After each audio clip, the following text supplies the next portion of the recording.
নমস্কার বন্ধুরা, education culture YouTube চ্যানেলে তোমাদের প্রত্যেককে স্বাগতম। তো তোমরা যারা West Bengal state council for vocational ট্রেনিংয়ের আন্ডারে তোমরা আইটিআই অর্থাৎ ইন্ডাস্ট্রিয়াল ট্রেনিং ইনস্টিটিউটে 2025-26 শিক্ষাবর্ষে অ্যাডমিশন নিতে চাইছো, তো তাদের জন্য আজকের এই ভিডিওটা কিন্তু খুব ইম্পর্টেন্ট। আজকের এই ভিডিওতে তোমাদের মার্কস এবং র্যাঙ্কের যে বিষয়টা সেটা সম্বন্ধে একদম ক্লিয়ার কাট বলবো, এবং তোমাদের মার্কস এবং র্যাঙ্কের যে ধারণা সেটা কিন্তু এই ভিডিও থেকে বদলে যেতে চলেছে।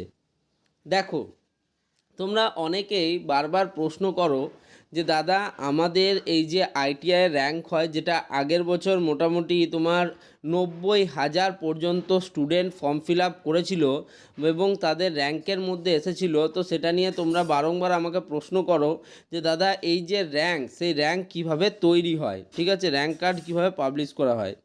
তো দেখো, একটা বিষয় কেউই ইগনোর করতে পারে না, সেটা হচ্ছে মাধ্যমিকে প্রাপ্ত মার্কস। মাধ্যমিকে প্রাপ্ত মার্কসের উপর আইটিআইয়ের মূলত এম গ্রুপেই বেশি সংখ্যক স্টুডেন্ট ফর্ম ফিল আপ করে থাকে। তো মাধ্যমিকে প্রাপ্ত মার্কসের উপর ভিত্তি করে তোমাদের র্যাঙ্ক পাবলিশ হবে, এটাই কিন্তু স্বাভাবিক। তবে মাধ্যমিকের যে সব সাবজেক্টের মার্কস সেক্ষেত্রে সমান গুরুত্ব বহন করে এমনটা নয়। যেমন ধরো, তোমার ইংলিশ, ফিজিক্যাল সায়েন্স এবং ম্যাথামেটিক্স, এই তিনটে সাবজেক্টের তোমাদের যে র্যাঙ্ক পাবলিশ হওয়ার ক্ষেত্রে একটা গুরুত্বপূর্ণ ভূমিকা আছে। যাদের এই তিনটে সাবজেক্টে ম্যাথামেটিক্স, ফিজিক্যাল সায়েন্স এবং তার সাথে ইংলিশ, এই তিনটে সাবজেক্টে তোমার মার্কস যদি খুব ভালো থাকে সেক্ষেত্রে তোমার র্যাঙ্ক উপরের দিকে হবে, এটাই বাঞ্ছনীয়। তবে শুধুমাত্র যে মার্কস এর ভিত্তিতেই র্যাঙ্ক হলো বা র্যাঙ্কের ভিত্তিতেই তুমি কলেজ পেলে এমনটা কিন্তু হয় না, কারণ কলেজ পাওয়া আরও অনেক কিছুর উপর নির্ভর করে। ধরো এমন হলো যে তুমি পেয়েছো ধরো মাধ্যমিকে 460, এবং তুমি ভাবছো যে আমি যে মার্কসটা পেয়েছি সেটাই কিন্তু হয়তো হায়েস্ট মার্কস ক্যারি করছে যারা ফর্ম ফিল আপ করেছে আইটিআইয়ের মধ্যে, তার মধ্যে। এবার এমন হলো 600 পাওয়া স্টুডেন্টটিও আইটিআইয়ের জন্য ফর্ম ফিল আপ করেছে। সেক্ষেত্রে বুঝতেই পারছো, এই যে 460 থেকে 600-র মধ্যে প্রায় ধরো আরও 2000 থেকে 5000 স্টুডেন্ট ফর্ম ফিল আপ করেছে, তাহলে অবশ্যই তোমার যে র্যাঙ্কটা সেটা তাদের থেকে পিছনের দিকে থাকবে। ধরো কেউ ম্যাথসে 35 পেয়েছো এবং কেউ ম্যাথসে 95 পেয়েছে, তাহলে এখানেও কিন্তু ডিফারেন্সটা খুব বেশি থাকবে। তার মানে বুঝতে পারছো যে কিসের উপর ডিপেন্ড করছে ব্যাপারটা পুরোটাই ডিপেন্ড করছে কি পরিমাণ স্টুডেন্ট ফর্ম ফিল আপ করেছে, তারা কী ধরনের স্টুডেন্ট, এবং আরও অন্যান্য কিছু বিষয়।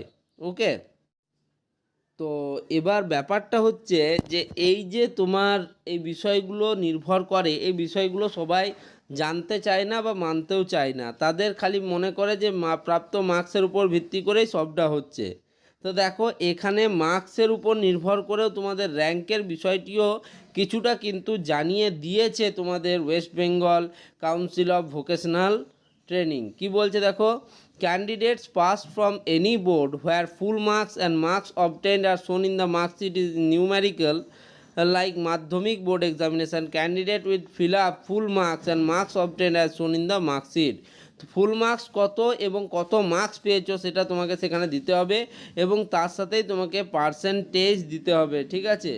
তো এইভাবেই কিন্তু তোমাদের মেন ব্যাপারটি হয়ে থাকে। এবং এই যে কাউন্সিলিং এবং চয়েস ফিলিং যে যত ভালো করবে তার ভালো কলেজ পাওয়ার প্রবাবিলিটি তত বাড়বে। একজন স্টুডেন্ট যার র্যাঙ্ক 60,000 হয়েছে সেও গভর্নমেন্ট কলেজ পায়, একজন স্টুডেন্ট যার র্যাঙ্ক 1 হয়েছে সেও গভর্নমেন্ট কলেজ পায়। দুজনের মধ্যে মেন ব্যাপার হচ্ছে, দেখো, যারা প্রথম সারির দিকে র্যাঙ্ক করে তাদের কিন্তু তাদের পছন্দের কলেজ এবং ট্রেড পাওয়ার যে প্রবাবিলিটি সেটা বেড়ে যায়। যাদের পিছনের দিকে র্যাঙ্ক থাকে তাদের পছন্দের কলেজ বা ট্রেড পাওয়ার প্রবাবিলিটি অনেক কমে যায়। আর যেহেতু কম্পিটিশান অনেক বেশি বর্তমান সময়ে, তোমরা দেখতেই পাচ্ছ কম্পিটিশানের কি বাজার, তো সেক্ষেত্রে তোমাদেরকে কিন্তু এই জিনিসগুলো মাথায় লোড করেই চলতে হবে যে কম্পিটিশান কিন্তু টাফ হবে। এবং তোমাদের সুবিধার জন্য কিন্তু জানো যে স্পট কাউন্সিলিংও অর্গানাইজেশন করা হয়। ফলে একটা বিষয় তোমরা মাথার মধ্যে রাখো, ঠিক মতো যদি তোমরা পরিশ্রম করো তাহলে কিন্তু অবশ্যই কিন্তু তোমরা একটা ভালো কলেজ পাবে। আর ভালো কলেজ পাওয়ার আর একটা মূল মন্ত্র আছে, তোমরা এই চ্যানেলটিকে সাবস্ক্রাইব করে নাও, ভিডিওগুলিকে লাইক করো, বন্ধুদের মধ্যে শেয়ার করো, তাহলেই কিন্তু আরও সহজ পথ হয়ে যাবে। ধন্যবাদ।